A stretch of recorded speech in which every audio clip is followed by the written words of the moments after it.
Cinema industry అంటే మొదట వినిపించే పేరు బాలీవుడ్. పాన్ ఇండియా మూవీలతో టాలీవుడ్ ముందుకు వెళ్తోంది. ఇక రెమ్యునరేషన్ విషయానికి వస్తే బాలీవుడ్ నటులు టాప్ లో ఉంటారు. కానీ ఇప్పుడు కాదు. రెమ్యునరేషన్ విషయంలో సౌత్ ఇండియన్ యాక్టర్స్ ఇప్పుడు బాలీవుడ్ యాక్టర్స్ ను దాటేశారు. వారెవరో తెలుసుకుందాం. అత్యధిక రెమ్యునరేషన్ తీసుకునే యాక్టర్లలో బాలీవుడ్ హీరోలను దాటేశారు మన హీరోలు. స్టార్ యాక్టర్లను బీట్ చేస్తూ టాక్ ఆఫ్ ది టౌన్ గా నిలుస్తున్నారు. టాప్ లో టాలీవుడ్ ఐకాన్ స్టార్ టాప్ 1 లో నిలిచిన తెలుగు సినిమా క్రేజ్ ఏ రేంజ్ లో ఉందో చెప్పకనే చెబుతున్నారు. రెమ్యునరేషన్ అందుకునే టాప్ హీరోల్లో అల్లు అర్జున్ ప్రథమ స్థానంలో నిలిచారు. పుష్ప సినిమాతో బన్నీ పాన్ ఇండియా హీరోగా మారిపోయాడు. ఒక్కొక్క సినిమాకు దాదాపుగా 300 కోట్లను తీసుకుంటున్నాడట. ఫోర్బ్స్ ఇండియా ప్రకారం 2024 గాను టాప్ రెమ్యునరేషన్ పొందుతున్న టాప్ 10 నటుల్లో సౌత్ ఇండియా నుంచి ఎక్కువ మంది ఉండడం విశేషం. భారత్ లో అత్యధిక రెమ్యునరేషన్ తీసుకుంటున్న టాప్ 10 నటులు ఎవరో చూద్దాం. ఫోర్బ్స్ ఇండియా ప్రకారం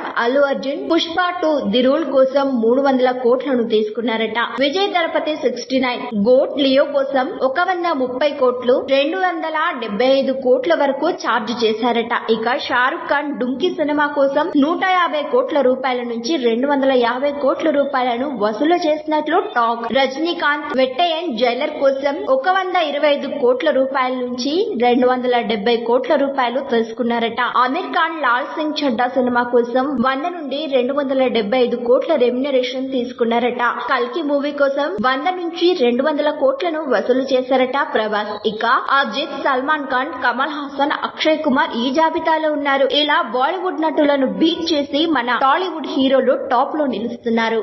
మరిన్ని ట్రెండింగ్ వీడియోల కోసం న్యూస్ 18 తెలుగు యూట్యూబ్ ఛానల్ ను సబ్స్క్రైబ్ చేసుకోండి.